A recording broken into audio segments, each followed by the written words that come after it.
నువ్వు అరవకుండా మాట్లాడతావా? నేను ఒక రానినా? రాణి కాదు. సరే వేషాలు అప్పి నిజమేమిటో చెప్పు అభి. అది Rani institute of science and magic. నేను ఒక కోర్స్ చేశాను కదా 6 నెలలకి. దాని ప్రాక్టికల్ విషయంగా ఇక్కడికి వచ్చాను. ఏంటి? కావాల్సినప్పుడు మోసం కూడా చేయలేకపోతున్నానే. నువ్వు వచ్చేసావా? అవునమ్మా. ఏంటి నీళ్ళు కావాలా? నేను అక్కడికి వస్తానులే. రేయ్ నువ్వు ఇక్కడే ఉండు, నేను ఇప్పుడే వచ్చేస్తాను. చప్పుడు చేయకు. రాణి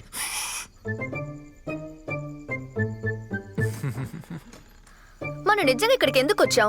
ఆ లెటర్ ఇవ్వడానికేనా? మరి ఆ లెటర్ తను చదవలేదు కదా. కళ్ళు కనిపించిన అమ్మాయికి ఎవరైనా లెటర్ రాసిస్తారా? మనం ఇక్కడికి వచ్చింది లెటర్ ఇవ్వడానికి కాదు, ఇంకొక విషయానికి.